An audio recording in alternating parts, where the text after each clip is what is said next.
Friends, आप सभी को मेरा नमस्कार। आप सभी का स्वागत है हमारे इस चैनल बेस्ट नोट ट्यूटोरियल्स पर। तो हमने जो प्राचीन भारत के इतिहास में प्रागैतिहासिक काल के बारे में पढ़ा था, तो वीडियो के पार्ट फर्स्ट में हमने पढ़ा था पुरा पाषाण काल यानी कि पैलियोलिथिक एज के बारे में, और वीडियो के पार्ट 2 में हमने पढ़ा था मध्य पाषाण काल और नवपाषाण काल के बारे में। तो आज वीडियो के पार्ट 3 में हम पढ़ने वाले हैं इससे रिलेटेड मेन पॉइंट, और रिवाइज करेंगे इन सारी चीज़ों का। जो भी इनमें इम्पोर्टेंट चीज़ें हैं वो सारी चीज़ें हम इस वीडियो के पार्ट 3 में रिवाइज करने वाले हैं, पढ़ने वाले हैं। तो आइए शुरू करते हैं। तो इसमें फर्स्ट पॉइंट आता है, भारत में पुरा पाषाण युगीन सभ्यता का विकास प्लाईस्टोसीन या हिम युग से हुआ। यानी कि भारत में जो पुरा पाषाण युग का जो इस सभ्यता का विकास हुआ वो माना जाता है प्लाईस्टोसीन या हिम युग से कहा जाता है, इससे हुआ है। दूसरा आता है, प्रस्तर युग या पाषाण युग को मानव द्वारा प्रयोग में लाए गए पत्थर के उपकरणों की बनावट तथा जलवायु में होने वाले परिवर्तन के आधार पर 3 भागों में बांटा जा सकता है। यानी कि प्रस्तर युग या पाषाण युग उसी को बोलते हैं। तो जो उस टाइम के मानव के द्वारा जो पत्थर के उपकरण को यूज किया गया, तो उनकी बनावट तथा जलवायु के आधार पर इन्हें 3 भागों में बांटा गया है। तो इनमें जो फर्स्ट है वो है पुरा पाषाण काल, दूसरा है मध्य पाषाण काल और तीसरा है उत्तर अथवा नवपाषाण काल। तो हम एक एक करके इनके बारे में डिटेल से बात करेंगे। तो सबसे पहले आता है पुरा पाषाण काल। तो पुरा पाषाण काल में मानव शरीर के अवशेषों का अभाव रहा है।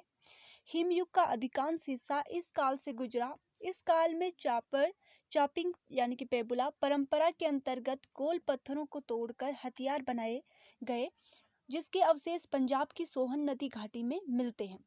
यानी कि जो पुरा पाषाण काल है, इस काल में जो है वो मानव शरीर के अवशेष नहीं मिले हैं, इनका अभाव रहा है। ये चीज़ें पुरा पाषाण काल में नहीं मिली हैं। और जो हथियारों के गोल पत्थरों से बने हुए हथियारों के जो अवशेष मिले हैं वो मिले हैं पंजाब की सोहन नदी घाटी से। दूसरा आता है इसमें हस्त कुठार यानी कि हैंड एक्स परंपरा के हथियार मद्रास से प्राप्त हुए हैं। मद्रास के अतिरिक्त इस काल के औजारों के अवशेष मिर्जापुर, जो कि उत्तर प्रदेश में है, के बेलन घाटी, दिदवाना राजस्थान तथा नर्मदा नदी की घाटी से प्राप्त होते हैं। भीमबेटका, जो कि गुफा है मध्य प्रदेश में, की गुहाओं से तत्कालीन मनुष्य के आवास के अवशेष मिले हैं। यानी कि जो उस समय के मनुष्य थे उनके घरों के आवास यानी कि उनके रहने के स्थान के भी अवशेष मिले हैं। आगे आता है, इस युग का मानव आग से अनभिज्ञ था। अनभिज्ञ का मतलब होता है कि अनजान था, वो आग के बारे में नहीं जानता था, आग का विकास उस टाइम पे नहीं हुआ था। कच्चा मांस अथवा फल फूल खाया करता था। यानी कि जब आग का विकास नहीं था तो कच्चा मांस ही खाएगा और फल फूल इस तरीके से खाया करता था। स्थायी निवास के अभाव में इस समय का मानव खाना बदोश का जीवन जीता था। कृषि कर्म तथा पशुपालन से विमुख इस समय का मानव पूर्णतः आखेटक का ही जीवन जीता था। यानी कि कृषि कर्म और पशुपालन से विमुख यानी कि अनजान जो था, इससे उसको इसके बारे में जानकारी नहीं थी, कृषि के बारे में पशुपालन के बारे में जानकारी नहीं थी उस टाइम के मनुष्य को, तो वो पूरी तरीके से आखेटक यानी कि शिकार पर ही निर्भर था, उसी से ही अपना जीवन यापन करता था, वही खाता था। अब आगे आता है मध्य पाषाण काल यानी कि मेसोलिथिक एज। तो मध्य पाषाण काल के लोग शिकार करने, मछली पकड़ने, खाद्य सामग्री को एकत्र करने के साथ साथ पशुपालन भी करने लगे। यानी कि जो पुरा पाषाण काल है इसमें और मध्य पाषाण काल में यही अंतर है कि उस टाइम के लोग केवल शिकार पर ही निर्भर थे, लेकिन जो मध्य पाषाण काल आए तो लोग पशुपालन भी करने लगे। मध्य प्रदेश के आदमगढ़ तथा राजस्थान के बागौर से पशुपालन के सबसे पुराने साक्ष्य मिले हैं कि उस टाइम पे पशुपालन होता था, इसके साक्ष्य मिले हैं, कुछ सबूत मिले हैं।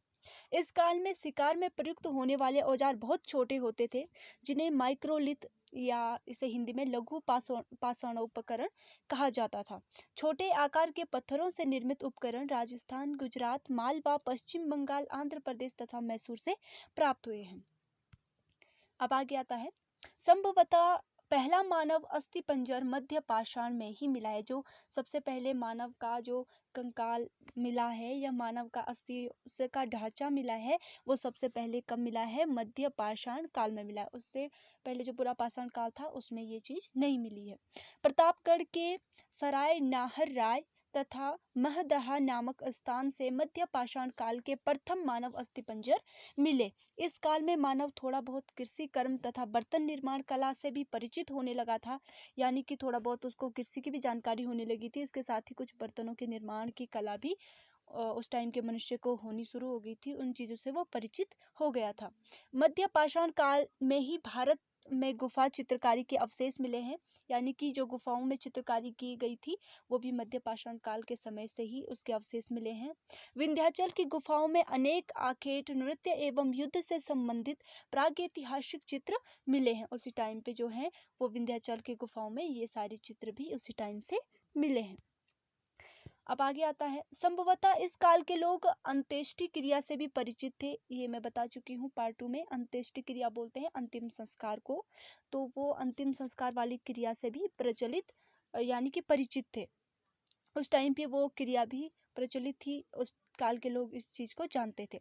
नवपाषाण युग के लोग पालिशदार पत्थर के औजारों तथा हथियारों का प्रयोग करते थे। इस समय के औजारों में कुल्हाड़ी का महत्वपूर्ण स्थान था, यानी कि इस समय जो औजार चलते थे उनमें कुल्हाड़ी एक महत्वपूर्ण औजार था, जो कि उस समय बहुत ही महत्वपूर्ण तरीके से चलता था। अब आगे आता है नवपाषाण काल, यानी कि नियोलिथिक एज। तो नवपाषाण युग जो है, इस टाइम के लोग हड्डी द्वारा बने हथियारों का भी प्रयोग करते थे।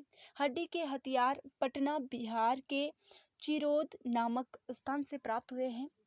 बुरजाहोम के लोग रुखड़े धूसर मृत भांडों का भी प्रयोग करते थे। यहाँ कब्रों में मालिकों के साथ उनके कुत्तों को भी दफनाया जाता था।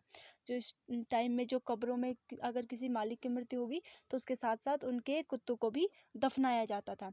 संभवतः यह परंपरा इस काल में अन्यत्र देखने को नहीं मिली। जो ये परंपरा है वो इस काल के अतिरिक्त और कहीं भी ये देखने को नहीं मिली। अब आगे आता है, नवपाषाण युग की मुख्य उपलब्धि थी खाद्य उत्पादन का आविष्कार, यानी कि जो नवपाषाण युग था इसमें खाद्य उत्पादन का आविष्कार हुआ था। विभिन्न तरीके के खाद्यों के बारे में जानकारी प्राप्त हुई थी। उस टाइम के मनुष्य परिचित होने लगे थे। पशुओं के प्रयोग की जानकारी, स्थिर ग्रामीण जीवन आदि कृषि का प्रथम स्पष्ट साक्ष्य नवपाषाण युग में ही सिंध और बलूचिस्तान की सीमा पर कच्ची मैदान में बोलन नदी के तट पर स्थित मेहरगढ़ नामक स्थान से प्राप्त हुआ है। कि इस टाइम के लोगों को जो था वो कृषि के बारे में, पशुओं के प्रयोग के बारे में जानकारी होगी थी। जैसे कि मतलब गाय है तो केवल उसका शिकार करके ही उसे खाया नहीं जा सकता, बल्कि गाय से दूध भी दुहा जा सकता है। इस तरीके से जो पशु थे, जिस यूज के लिए वो थे, उनके बारे में, उनके प्रयोग की जानकारी उन्हें होने लगी थी। कृषि की जानकारी भी उन्हें होने लगी थी। अब आगे आता है, यहाँ के लोगों द्वारा गेहूं, जौ और कपास पैदा करने का अनुमान लगाया जा सकता है। संभवतः ये कच्चे ईंटों से निर्मित घरों में रहते थे। इलाहाबाद के कोल्डी हवा स्थान से चावल की खेती के प्राचीनतम साक्ष्य मिलते हैं। कुंभकारी की स्पष्ट शुरुआत इसी काल में हुई है, यानी कि इसी काल से जो है वो चावल की खेती के जो साक्ष्य हैं वो भी इसी काल से मिले हैं। अब आगे आता है जो मेन पॉइंट्स हमने पढ़ने हैं, स्मरणीय तथ्य। तो इतिहास के जिस काल की जानकारी के लिए लिखित साधन का अभाव है तथा मानव असभ्य जीवन जी रहा था, उसे प्रागैतिहासिक काल कहा जाता है। तो प्रागैतिहासिक काल की परिभाषा है कि इतिहास के जिस काल की जानकारी के लिए लिखित साधन का अभाव है, यानी कि जो कहीं लिखा नहीं गया है, उसे लिखित रूप में सुरक्षित नहीं रखा गया है, तथा जो मनुष्य असभ्य जीवन जी रहा था, उसमें कोई सभ्यता नहीं थी, उसे किसी चीज की जानकारी नहीं थी, तो वो चीज कहलाती है प्रागैतिहासिक काल। आगे आता है, जिस काल की जानकारी के लिए लिखित साधन तो उपलब्ध है परंतु उन्हें पढ़ा नहीं जा सका, उसे कहते हैं आद्य इतिहास, उसे कहा जाता है।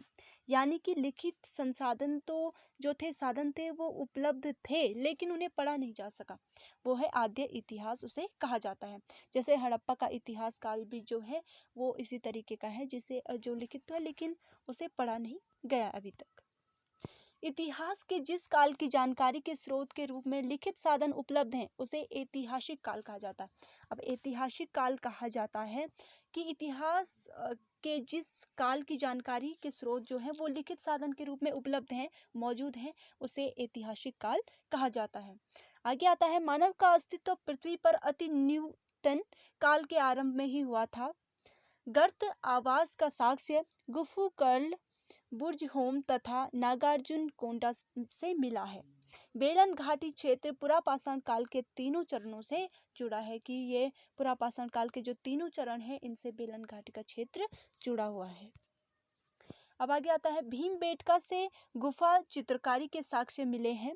मध्य प्रदेश के आजमगढ़ तथा राजस्थान के बागौर से पशुपालन के सबसे पुराने साक्ष्य मिले हैं। मेहरगढ़ से सर्वप्रथम कृषि का साक्ष्य मिला है और नवपाषाण युग के हथियार बिहार के चिरान नामक स्थान से प्राप्त हुए हैं। अब जो भीमबेटका है मध्य प्रदेश की गुफा, तो इस गुफा से चित्रकारी के साक्ष्य मिले हैं। मध्य प्रदेश के आजमगढ़ तथा राजस्थान के बागौर से पशुपालन के सबसे पुराने साक्ष्य मिले हैं। मेहरगढ़ में सर्वप्रथम कृषि का साक्ष्य मिला है। नवपाषाण युग के हथियार बिहार के चिरान नामक स्थान से प्राप्त हुए। तो ये सारी चीजें जो भी प्राप्त हुई हैं, जिन जिन जगहों से प्राप्त हुई, ये मेन पॉइंट में जोड़ दिया गया है ताकि आप लोगों के लिए आसान हो। अब आगे आता है इलाहाबाद के कोल्डी हवा स्थान से चावल की खेती के प्राचीनतम साक्ष्य मिले हैं। गर्त चूल्हे का प्राचीन साक्ष्य लंगनाज तथा सराय नाहर राय से मिला है। कुपगल तथा कोडेकल से राख का टीला मिला है। मृदभांड निर्माण का प्राचीनतम जो साक्ष्य है वो चौपानी मांडो से मिला है, यानी कि मिट्टी के बर्तनों के निर्माण का साक्ष्य। मनुष्य के साथ पालतू पशु को दफनाने का जो साक्ष्य मिला है वो मिला है बुर्ज होम जो जगह है वहां से ये मिला है। तो आई होप आप लोग को ये वीडियो पसंद आई होगी। तो वीडियो को लाइक कीजिएगा, शेयर कीजिएगा, हमारे चैनल को सब्सक्राइब कीजिएगा और जो अगला वीडियो बनेगा तो वो बनेगा प्राचीन भारतीय सिक्कों का इतिहास, उसके बारे में अगला वीडियो बनाया जाएगा, उसके बारे में चर्चा की जाएगी। Thank you so much.